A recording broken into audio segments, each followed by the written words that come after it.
It's amazing when you think about it.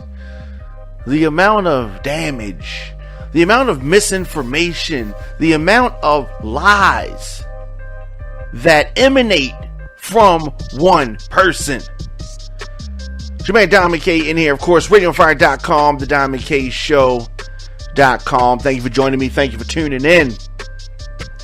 So Twitter, of course, we know, permanently suspended Donald Trump's account. And quite frankly, it was a relief. It came as a relief. We're going to have a longer conversation sooner or later about what it means that a giant corporation can effectively silence the President of the United States if it chooses. The fact that Twitter shut down his account, Donald Trump's account, after 4 years of him using the platform to really do severe damage. And let me say this, Twitter was in trouble before the Trump administration. As a company, they were in trouble. They were not in the position that they once were. And Trump helped get that company back to a point of relevance. And I think that is part of the reason why they were hesitant to silence him. Hesitant to really rein in what he said on their platform.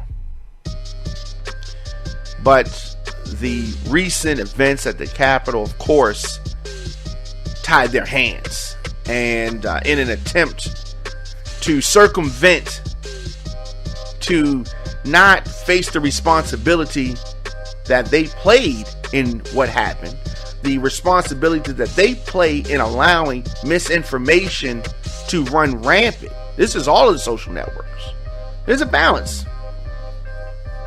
So a week after the Trump ban, misinformation dropping 73%. The amount of lies and misinformation stemming from this one individual is mind-blowing. Now, this does not mean that all presidents in the future are going to use Twitter or social networks, but this one did. This one did. Let's understand, 5 people died at the U.S. Capitol due to the president's encouragement of insurrectionists. He pushed this violence, and he used social network and social media to do so. Banning Trump was the result that had to happen inevitably. Inevitably. So, it was seriously dangerous, the things that Trump said, the crazy stuff. Not just birtherism, not just his everyday musings and foolishness, but in real life, dangerous. So some people say, oh, it's his first, it's not your First Amendment right to get on Twitter.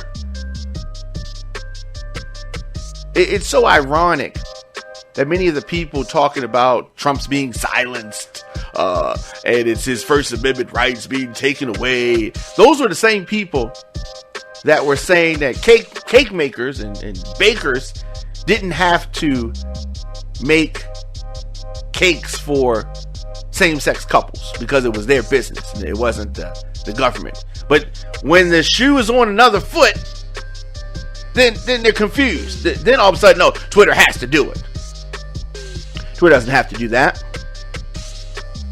Twitter does not have to do that. The stuff that Donald Trump was saying on Twitter and in real life was dangerous. So Twitter finally came to the conclusion after years of protest They didn't even want his, some of those people didn't even want his tweets labeled as misinformation. So Twitter took a long road to get here.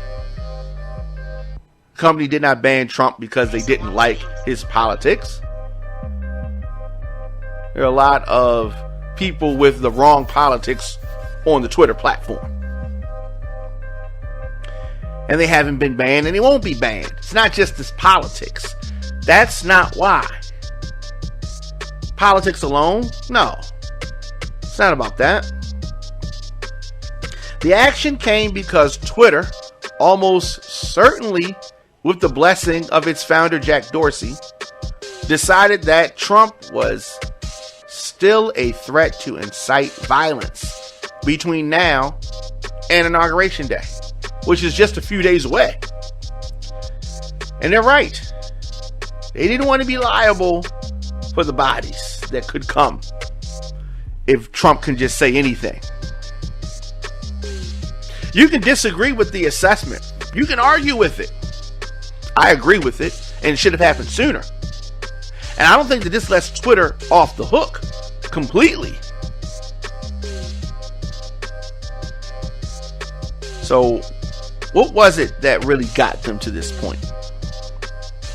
One of Trump's tweets last week was a statement that he would not be attending Joe Biden's inauguration. The other promising to be a giant voice for his voters going forward. Trump already inspired one ugly, terrible day in Washington, D.C.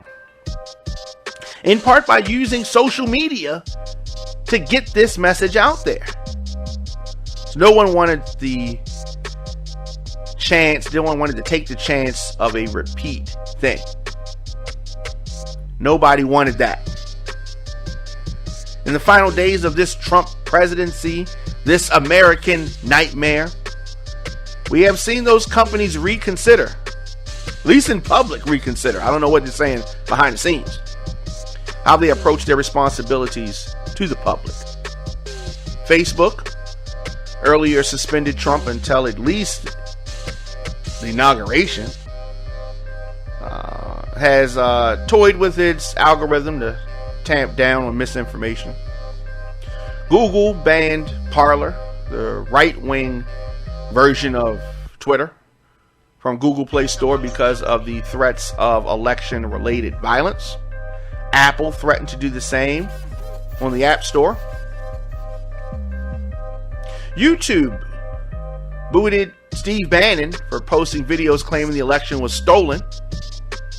It is difficult to argue with any of these individual decisions. Very difficult. But at the same time, we shouldn't get too comfortable with them either. There are other sites where Trump can be and will post his mess. There are other places where he can go. The president's followers won't stop getting misinformation. They'll just get the misinformation somewhere else. But as of right now, week after the ban, misinformation has dropped. Because the president was pushing misinformation out there, and then his supporters were spreading it around. And that's how it really got out there. But let's not forget the fact that 5 people died because of Trump's lies. American democracy took a body shot, like a bow. Took a bow. Boom. In the gut. Wasn't pretty. But it had to happen. The permanent suspension of Trump from Twitter. So, online misinformation about election fraud plunged 73% after several social media sites booted Trump and key allies. Let's not forget about that. So, that's new research by San Francisco-based analytics firms report that conversations about election fraud also dropped from 2.5 million mentions to 688,000 mentions across several social media sites the week after Trump was banned from Twitter. Signal Labs research firm has found this, and initially Raw Story posted this as others. So I'm happy that we've gotten a handle on some of the online things. But long story short, who is responsible? Whose job is it? That is a question that we are going to have to answer in the weeks, months, and years to come. Let me know your thoughts in the comment section. Instagram, Facebook, Twitter, LinkedIn, TikTok, at The Dom K Show, at Radio on Fire. So I said this. We are dropping shows 7 a.m., 1 p.m., and 7 p.m. daily. Radio on Fire is a listener-supported radio and podcast network streaming from our production facilities in Atlanta and Baltimore.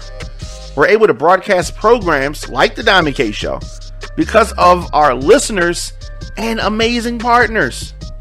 Partners like DLifestyleSecrets.com. Are you a baby boomer? Were you born between 1946 and 1964?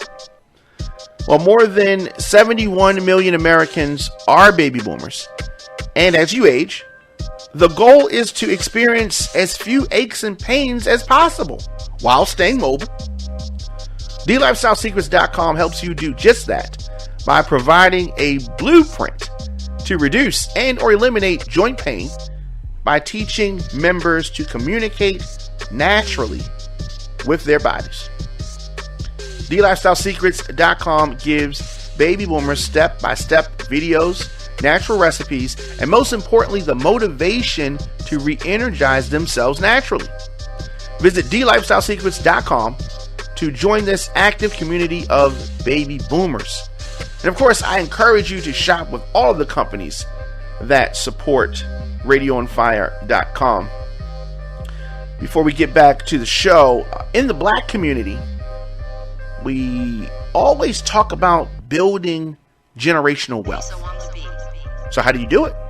How do you build generational wealth? For starters, it is essential to do business with their community. The Black Mompreneur Directory connects you to black mom-owned businesses in more than 23 categories, including consulting, health, beauty, food, and home decor, among many. If you're looking to buy a product or hire someone for a service, visit blackmombiz.com. Search the national listings to find a black mompreneur online or near you today. That's blackmombiz.com. Again, blackmombiz.com. Tell them Radio on Fire sent you.